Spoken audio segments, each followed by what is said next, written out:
What I'm going to be talking about today is mental well-being, and we're going to be having a look at it in perhaps slightly different form than I initially intended. There's going to be a number of clips that hopefully I can share with you, some information, but actually also we'll just see what kind of thoughts are permeating the room as well as we go around. Just now I am head of chaplaincy at South London and Maudsley NHS Foundation Trust, which covers the 4 boroughs south of the River Thames. It is quite ethnically and culturally diverse, and it's home to the Royal Bethlehem Hospital, which is the oldest psychiatric hospital in Europe. And this year we celebrate 750 years of service. What you see up behind you is the top picture is the entrance to the Bethlehem Museum, the Museum of the Mind, which has 2 characters on either side. We have Raving, which is the one on your left-hand side down there, and Melancholy on the other side. Those were the 2 figures that used to greet you as you went in to the old Bedlam Hospital. So people used to come in, and if they weren't scared before they went in, certainly when they saw that, I'm sure that's the last thing they wanted to go. Unfortunately, also at that time, people used to come and poke and laugh and have days out to view the people who were ill, to laugh at them, to make fun of them, because they were a spectacle. And some people even took money for the privilege of it. So thankfully, things have changed quite a bit now. I'm going to play this video. It's a poem, and it's to do with mental illness and mental well-being. On the outside, I may be smiling. I might seem confident, eloquent, well-groomed. But the inside of me is crumbling, a prisoner in my own panic room. My mind has become a cyclone, retaining everything in its wake, so it feels like the cogs don't stop, and the churning of thoughts won't ever break. Sometimes it seems my heart will burst violently out of my chest, or that my guts are being smothered under the weight of anxiety's duress. I wish that I could tell you. I'm longing to explain, because the day-to-day would be easier if I could share a little of this pain. It's not the words I'm looking for. I have them all right here. It's the courage I need to say them that is buried deep within my fears. The fear of what you'll think, the fear of what might change. Or maybe it's the fear in me that I'll never find what I've lost again. Each day I wake up hoping some miracle has come at last, and today I'll discover a peace of mind, for this existence will have passed. But each day is just the same. Thus the delusions I'm having to ride, and I'm so sure they're beginning to notice, as the despair I'm struggling to hide. I've turned to stronger vices, in the desperation for some relief, but what provides momentary escape serves only to prolong the grief. I wish that I could tell you. I'm longing to explain, because the day-to-day would be easier if I could share just a little of this pain. It's not the words I'm looking for. I have them all right here. It's the courage I need to say them that's buried deep within this fear. The fear of what you'll think, the fear of what might change, or maybe it's the fear in me that I'll never find what I've lost again. The inner critic is deafening. Any self-esteem hangs by a thread. I'm growing fonder of these 4 walls. I'll take isolation over social dread. It's not that I don't want to see you, but when I do, I am self-consumed by feelings of unworthiness, and the worry our words will dry out too soon. Forgive me if I don't say hello, or slip out the door without any goodbye. I've convinced myself you're not concerned, and it's getting hard to look into anyone's eyes. I wish that I could tell you. I'm longing to explain, because the day-to-day would be easier if I could share a little of this pain. It's not the words I'm looking for. I have them all right here. It's the courage I need to say them that's buried deep within my fears. The fear of what you'll think. The fear of what might change. Or maybe it's the fear in me that I'll never find what I've lost again. And what if it has gone? Never to come back. Not all things return once apart. Or then we'll just create a new beginning. There's no limit to the infinite times we can start. What we're going to be speaking about this morning, is about courage. The courage to speak up. About self-isolation, people not wanting to speak up because of the fear about how people are going to think about them. What they're going to say about them, both to their face, but actually, perhaps more importantly, behind their back. Are they going to be accepted in their family? Are they going to be accepted in their community? Are they going to be accepted in their faith community? Or are they going to be shunned? Unfortunately, the people that I work alongside and accompany feel as if they are shunned by almost everyone. And the sad thing is, mental ill health is much more common than we might think. We know the figures that the government give out, and I'm going to cover those in a second. But perhaps what we need to think about are perhaps initially some of the facts around mental ill health. People with mental health problems face unacceptable levels of stigma and discrimination. Perhaps the highest ever of any illness. It used to be cancer. It also used to be dementia. It's now bipolar, depression, anxiety, stress, schizophrenia, and a whole wheen of other ones as well. They face inequality in virtually every aspect of their life. They're often excluded from decision-making processes that affect them. And sometimes that's for the good of their health, but not always. And a lot are at risk of suicide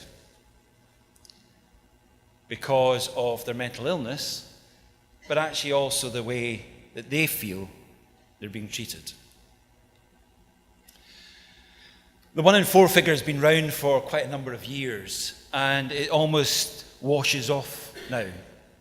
It was quite shocking when it first came out, because we could go around this room and see how many were here, and there'd be a quarter at least of someone in this room, or some people in this room, who during this year will suffer some form of mental ill health. And that could be something as simple as an acute bereavement reaction, which, let's be honest, isn't really that simple, right through to full-blown mental ill health.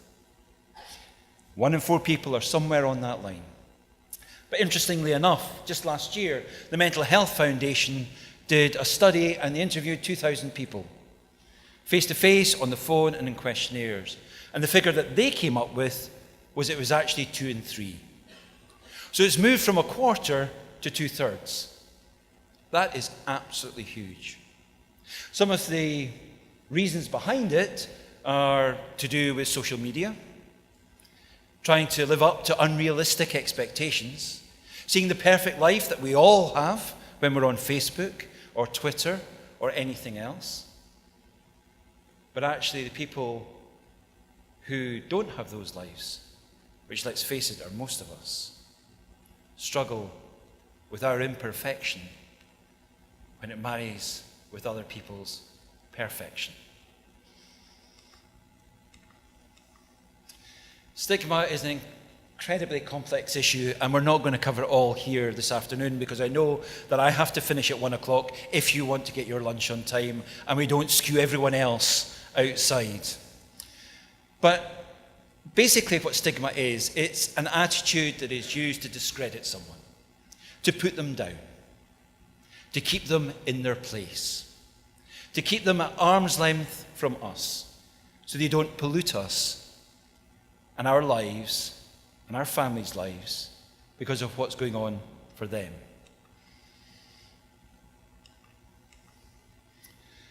It's frightening for people to admit that they have a mental illness. Not everyone finds it frightening, but it's a huge thing to do. And yet, as we've seen, mental illness is more common than we ever thought before. In many ways, there's two types of stigma. There's external stigma that comes from outside, surprise, surprise, and internal stigma that we visit on ourselves because of the way that we feel within society around us.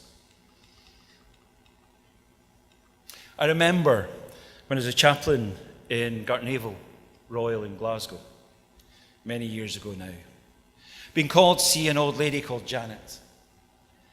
And Janet was lovely. She'd been brought in from a nursing home because she'd been refusing to eat. She was fasting for Jesus. That's what she told everyone. And I was called because the staff were just at their wits' end. They didn't want to force feed this lady her medication, so they thought, last chance saloon, let's get the chaplain in. So I wandered into the ward, went and spoke with the ward manager, and he says, thanks a lot for coming down, Cameron. Do you think you could go and see Janet? Because this is a situation, if she doesn't take her medication, she's going to become really ill. Because unfortunately, along with her dementia, she also has psychosis. So I went to see her, and I was told that she was a very religious woman. And I thought, if anyone can sort this out, the chaplain can sort this out. So I wandered in with my lanyard round my neck, a shirt and tie on, and I said, hello, Janet, I'm the chaplain. And she took one look at me and said, get out, or words to that effect. There is no way you're a chaplain. I says, I am the chaplain. Look, it says in my badge. She says, I don't have my reading glasses on, and you don't look like one, so get out. And I thought, I know what I need to do. So I went back up to the office where I actually kept a clerical collar and clerical shirt in the back of the door, just in case, because I used to wear it when I went on dementia wards. Put it back on and went down to see her again. I says, hi, Janet. It's Cameron here, it's the chaplain. I've come to see you. And she said, whose name do you come in? And I thought, all right. And I thought, I come in the name of the one who sent me. And she went, come and sit down. And for 3 hours, we spoke. And we tried to get her to eat. And what we managed to do, her and I together, because we shared the same story. She was the expert, as we heard Ewan talk earlier on about, and I was the student. And I allowed her to lead me to where she felt comfortable enough to actually eat something. And we did it by this. Really simple. We broke it by sharing the Lord's Supper. We did a small bedside communion. She did that, and then she started eating and taking her medication for a while. Small victories. But the trouble for Janet was, she was seen as a crabbit old difficult biddy who was just digging her heels in. She was seen as someone to avoid by the staff because she was religious. She was a nutter. That's what someone called her in the ward. And actually, if she would only just take her food, they could get rid of her back to where she came from, and everyone's life would be easier. External stigma can be incredibly difficult to deal with. Internal stigma is equally difficult to deal with as well.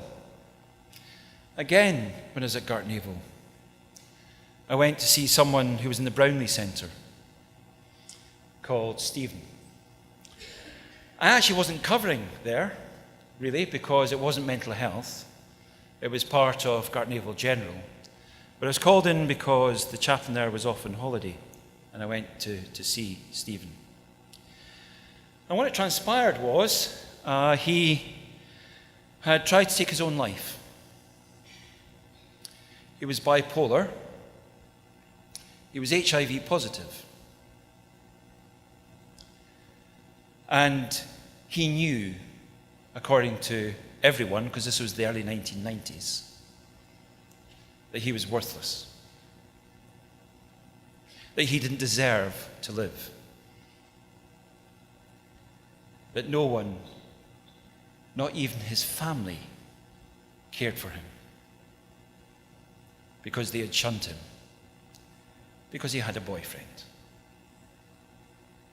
I sat with him and I listened to his story, at times with tears welling up in my eyes, and that's something because I don't cry very easily.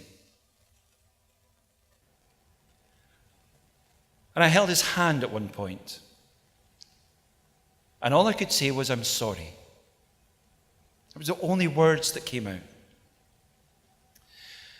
And he said, "You know, Cameron," he said, "the chaplaincy team and you are the only person who's actually taken the time to listen to where I am. Everyone else assumes where I am, but no one listens and knows and gets it." Later on, I got a call to go and see him again. And he said, "I know the church doesn't allow it. I know that society looks down on this. But do you think you could bless myself and my partner? Because I know I'm dying. And I don't really know how long I have." I was a chaplain. Yes, a Church of Scotland minister, and yes, it was against everything that the Church of Scotland said at the time. But I did it. And I had not one bit of regret. Because here was someone being stigmatized, not just internally by what he was told he should believe, and he had a strong faith. He was told by the very church that he was actually shunned from, that he was less than useful. He was no good. He was rubbish. So both external and internal stigma have huge consequences for the people who are actually dealing with them and feeling them as well.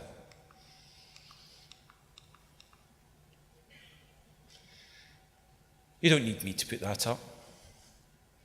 You know yourselves what stigma is about, because I'm sure everyone in this room has experienced it at some point. Whether it was at school and you were the last person picked for the football team or the hockey team, and you were only given away with someone else because no one else wanted you. Perhaps someone spoke behind your back when you're best friends. You've fallen out for some reason, and have said something behind your back that just isn't true.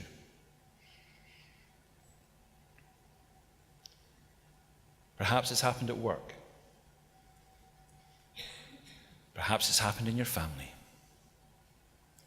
The consequences of stigma are too difficult sometimes to even speak about because they hit us at our core. They hit us where it hurts. To use religious or spiritual language, it pierces our spirit.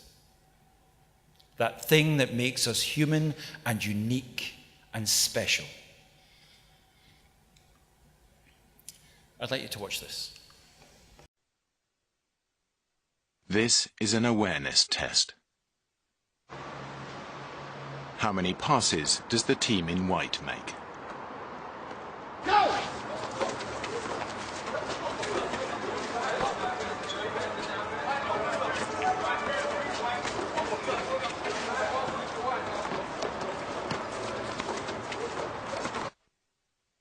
The answer is 13.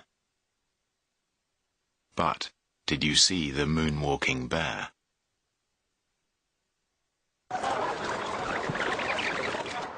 Go!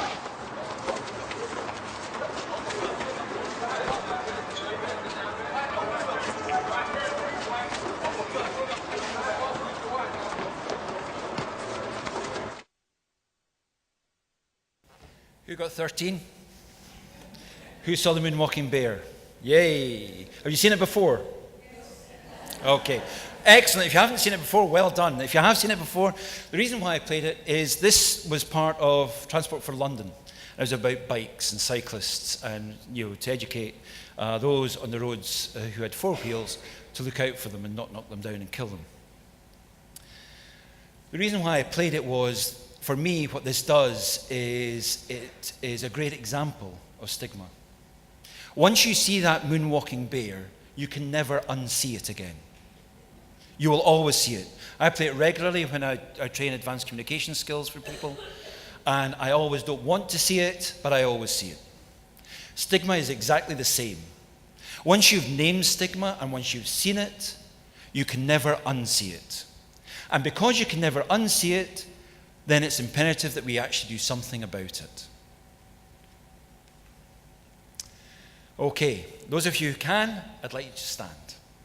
It's all right, we're not going to pray and put hands in the air, or not going to marry you. Be a bit like a Mooney wedding, wouldn't it? Anyway, that's a whole other story, we're not going to go there. So, you're at a family wedding. The speeches have just finished, and you're chatting to the extended family, okay? So that could be anyone. Grandparents, aunties, cousins, everyone who comes together at a wedding that you normally only see at baptisms and funerals, okay?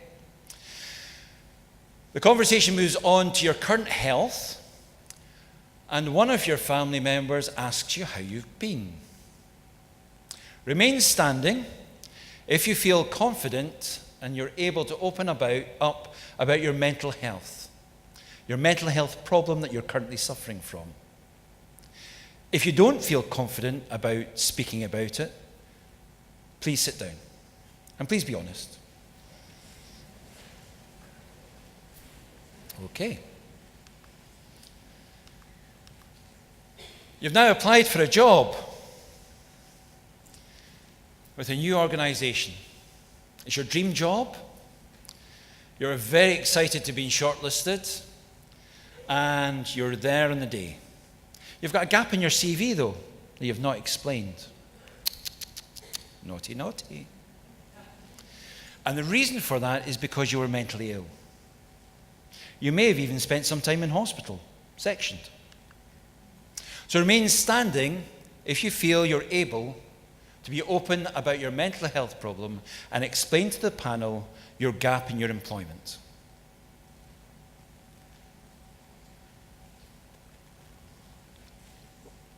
Last one. You're on a first date. For some of us, that was a long time ago. And for some of us, that's still hopefully a reality. Everything's going wonderfully well. You're hitting it off, you're laughing, you're joking, everything is just great. You have the same taste in music, in books, and TV programs, and films. You think, here we go. This could be the one. Remain standing if you feel you're able to open your heart about your recent mental health problem and let the other person know that that's the case, that you've been mentally ill. So sit down if you say nothing about it. Thank you. You can all sit down now. Okay then. Some of you, everyone stood at the beginning, and we gradually petered it down, didn't we? Until there was only a few standing. And that's natural, that's what we'd be expecting. Okay? And we could have a whole load of valid reasons for that being the case. So there is absolutely no judgment coming from my end of the room, I can assure you. So, what does each of those questions make you think about? Anyone? Yes. Your own situation. Brings it right home to bear. Even though you might have not have done any of them or been through any of them, suddenly it's real and it's here and it's in the room. Not only is it in the room, it's in your head and in your heart. For other people, what did it do for them? Yes.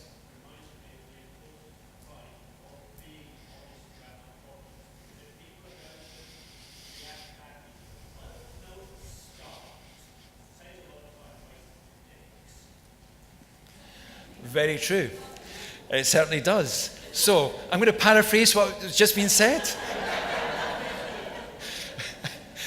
You wait till you see what's coming. I'm only kidding. Actually, being honest and upfront with people saves an awful lot of time and heartache in the long run. Because every so often you get someone who, for that, it makes no difference for. But for a lot of people, it's a barrier and it's an issue and it just causes problems. Someone else, one more. Yes.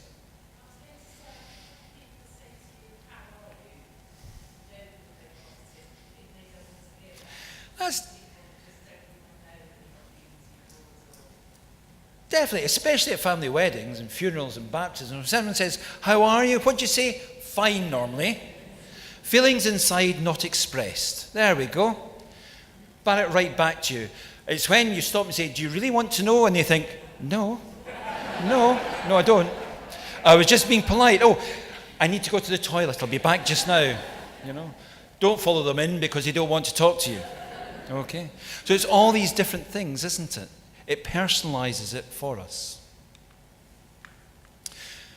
The other question is, why are some things harder to talk about than others? So for yourselves, just thinking about the 3 scenarios that we put up, what makes talking about mental health more difficult than, say, talking about cancer? Or maybe a relative who has dementia? Yes. Sorry? You don't see it precisely. It's hidden. You can see the broken leg. It's the old adage, isn't it? But you might not see someone with schizophrenia. Okay. Because the vast majority of people are out doing what they do every single day of the week because they're either their medication is working really well or their therapy is working really well, or whatever they're doing keeps them on that level playing field. It's only often when people become very ill that you see the manifestations of their illness. So you're right, it's that invisibility, isn't it? Yes. Yeah, definitely. The fear of being misunderstood. Because often we know what we mean by it, but terminology and language and jargon is very difficult, isn't it? Because it can mean very different things to different people. Stable means very different things to people. Yes.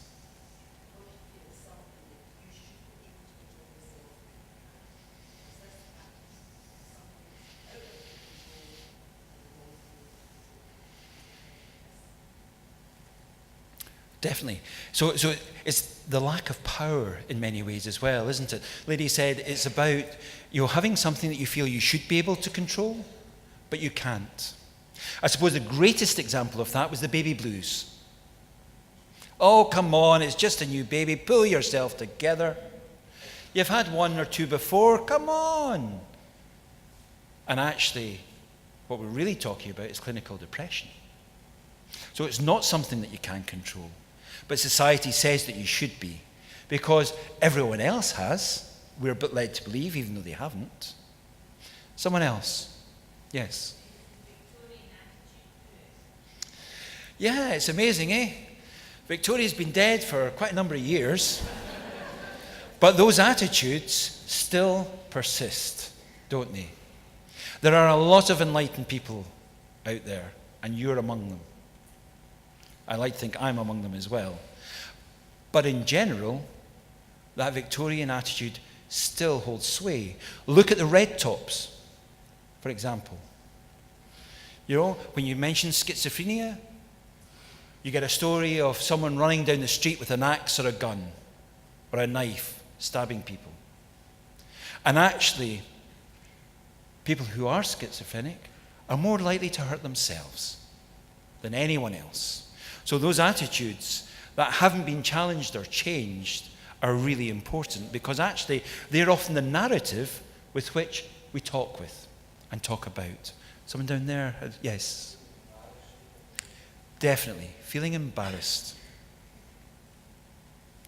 Because sometimes the embarrassment comes because we feel we should be doing something about it, even though we can't. But sometimes also the embarrassment is, what are the other family members going to think? Should I just be pulling myself up and getting on with it? Or should I be seeking help? In seeking help, is there some level of just despair and despondency and helplessness that goes with that? But the flip side of that is there's a tremendous power in that helplessness if we go and seek help with it. Someone else had their hand up. Yes. Definitely, and we come back to jargon as well. It's about finding the language in which to express how we truly feel. And I think language is a huge issue. Because I also teach, after a fashion, staff to do spiritual assessments. And the trouble is, initially, when you're talking about spiritual assessment, they're looking for the words faith, God, Buddha, whatever. Anything that's religious, church, prayers, rites and rituals, communion, priest, minister, whatever. That's what they're looking for. But actually, most people don't talk about their illness or their faith now in those terms. They talk about it in much wider ways. So it's about listening to the language that they use so that we can perhaps have a feeling and a sense of where they are. Because if we hear their language, and if we're not sure about it, we ask them to explain or expand or clarify, then that person feels valued and listened to. And although we might not be able to sort it all, that person goes away feeling a little bit more in control, a little bit more like themselves, and a little bit better. Yes, one more.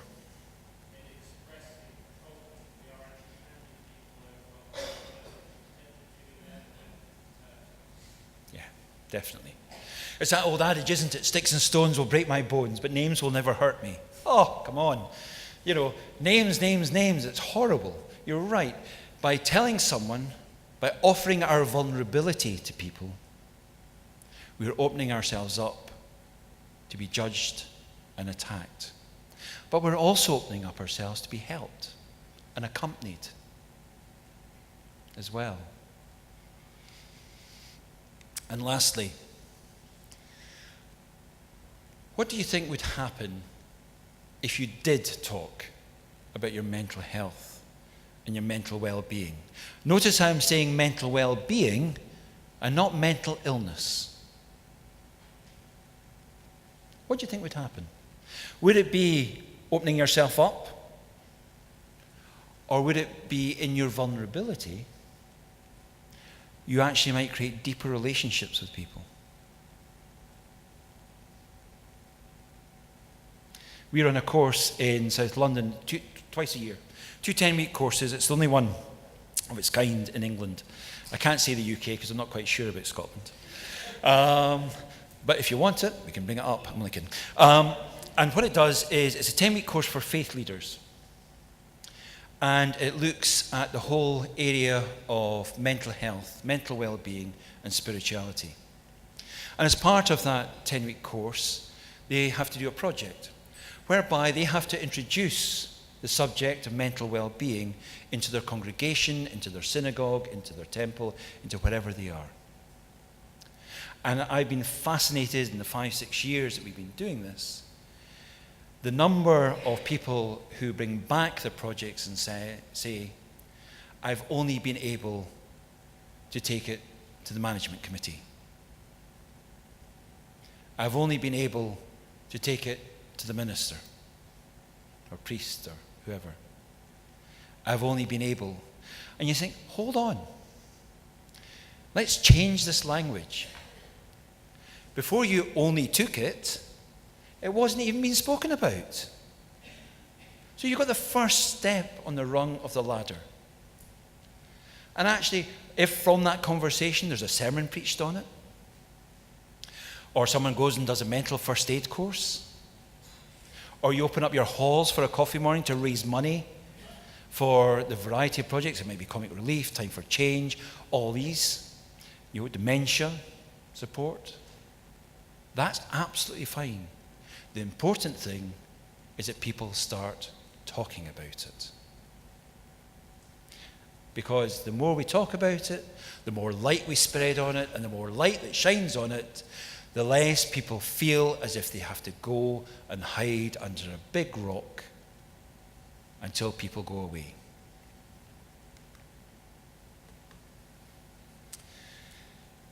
Mental health and mental illness, mental well-being is all about how we see things.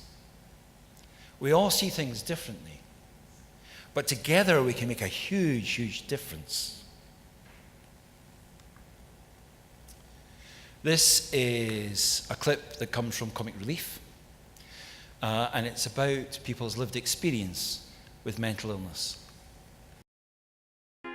Somebody knows me first as Liz, and then I might say I'm a doctor, and then I'll say, oh, and I've had some mental health problems. Paranoid schizophrenic. Anorexia. Borderline personality disorder. Self-harming. Schizoaffective disorder. Clinical depression. It's not a good line. Hi, I'm Lizzie, I'm manic depressive. Nutter. Psycho. Weirdo. Mad. If I break my leg, you can see that it's in a cast. If I'm suffering from depression, you can't see that. Do you know why it's called cracking up?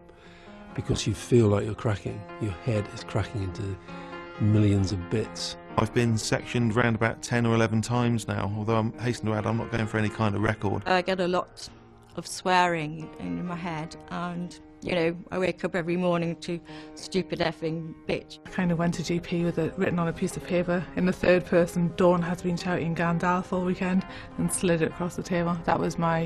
It was a eureka moment, because then I knew what was going on. I knew what monster I was dealing with. People often feel that it's self-indulgent. These are people who haven't had depression. Once it was in a newspaper, and I was so appalled I grabbed it out of everybody's hand and said, they're making that up. A person's mental health symptoms are not the person. The person likes me for who they think I am, but what would happen if they knew who I really was? People come up to me waving a finger at me, you're a bomb pot. I would tell people I was gay, right? That was easier. I've had eggs thrown at my door. For about 2 years, really. Every time I went out of my front door, I get either verbal or physical abuse. Someone said that my mum was a psychopath. They gained some sort of credit for beating the psycho up. One of the questions was, would you be happy living next door to someone with a history of mental health problems? And one woman turned to me and went, I really wouldn't, but only because I've got children. And I said to her, why? Why would that make any difference? I'm pretty sure we don't eat babies. We need to dispel this myth that we're all crazy mad axe murderers. The only person I've ever harmed is myself. It's an awful feeling. It's like nobody likes you or loves you. Nobody really wanted to touch me with a barge pole as soon as they heard I had a mental illness. Some people think that John's mad and that he's going to, attack them or to attack their children, so they keep their children away from my children. Mental illness. I mean, what? I mean, would we live without Churchill? Abraham Lincoln. Marie Curie. Charles Darwin. Florence Nightingale. He was just my brother, and he wasn't my brother the schizophrenic. It came as a real shock to me when he took his own life. You go to the hospital expecting to see somebody else's son. Suicide is the biggest killer of young men under 40 in this country. It's the end of your world. It's like someone's taken a piece of you away. You don't ever expect to outlive your children. The Butterfly Project, funded by Comic Relief, has meant so much to me, because without them I wouldn't even be here. The local projects supported by Comic Relief are absolutely vital. They provide a social lifeline to people who are very vulnerable and frequently extremely isolated. Comic Relief really has, through the project that I'm working on, turned my life around. I'm much more communicative now because of my depression. I'm more appreciative of simple things, so when it's a sunny day or when you're driving along and there's a field full of flowers. I think it's made me a nicer person, much more tolerant. I'm not scared of being bipolar. I'm not scared of it anymore. As far as I know a normal life to be, I live a normal life. I've expressed concerns about or wanted to find out information. Don't shun us. We are just like everybody else.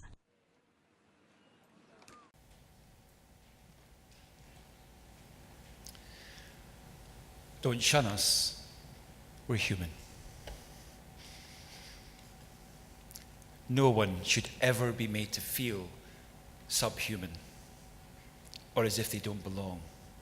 And I think that's one of the great things about a conference such as this, and having so many representatives from a number of congregations throughout Scotland, is that some of you are already making a huge difference in your communities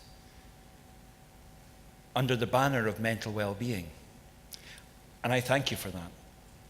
Some of our congregations, I'd like to challenge you, if you're not already doing something, to think about doing something. And there's a couple of very simple suggestions and easy suggestions in the booklet that you've been given as part of today's event. Mental well-being is absolutely everyone's priority. No one escapes it. It's part and parcel of who we are. So thinking about where you're coming from, your experiences, what do you think you could do? Off the top of your head. It's all right, I'm going back to England tonight, so I'm not going to hold you to anything you say in this hall. Okay. What do you think you might do? Or what are you doing? Yes.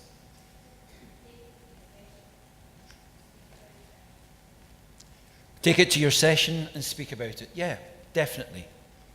Definitely. It's one thing that can be done. Yes.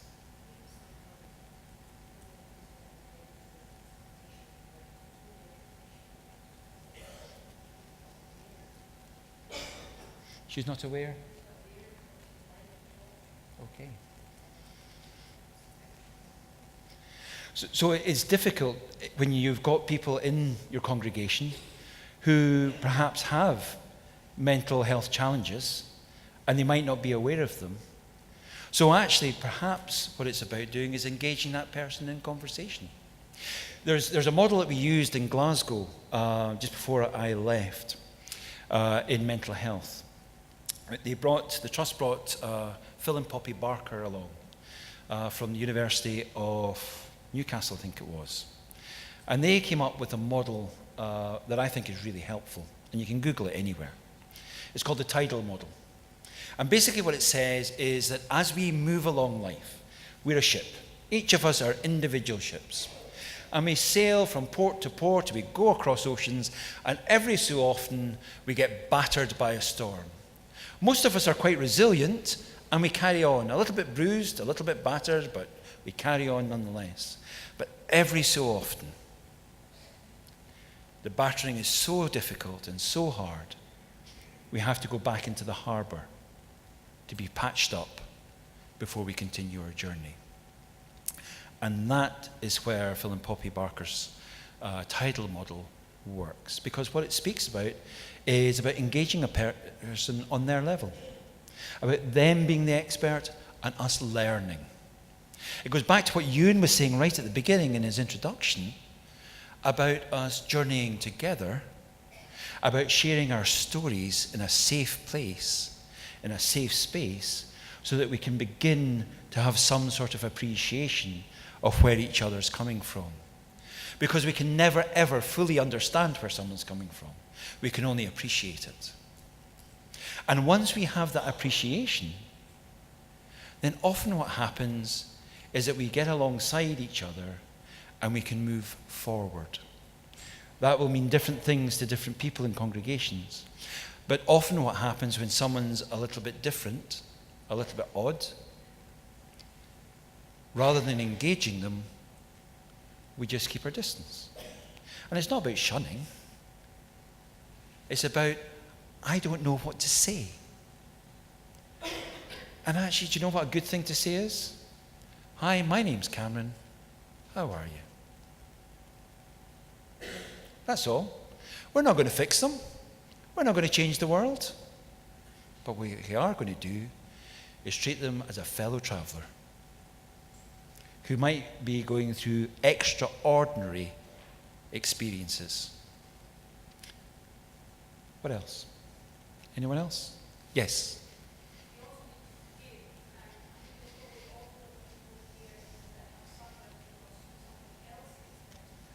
Mm-hmm.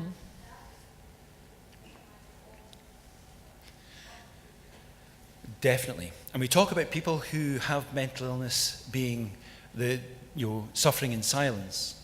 Actually, those who support them often suffer in silence as well. And so it's remembering those who take care, those who are already on side, those who might just need that coffee, might just need to be asked how they are. But actually not in the way that you were saying about, and how are you today? Oh, fine, great, on you go. But actually engaging in that deeper conversation and that deeper level. And actually, again, people aren't asking us to fix it. All they're asking us to do is to listen and hear.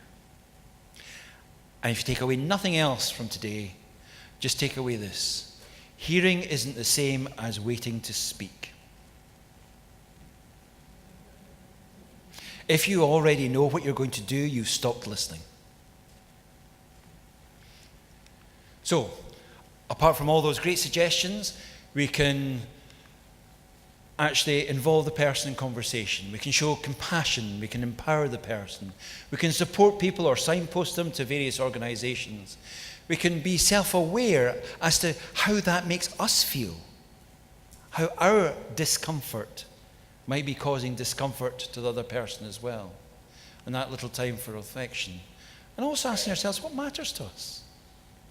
Does it matter to us that someone else is in pain? Does it matter to us that we feel difficult in dealing with it? What matters to us? Just before we end, because I'm aware that we're coming up to the witching hour, I'm going to play one last video. This comes from the States. It comes from the Cleveland Clinic, which is the number 2, I think they're still number 2, a healthcare provider in the United States. They've also got a clinic in London. This is based in a hospital, but ignore that, because actually it speaks universal truths.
That comes from a series to do with empathy.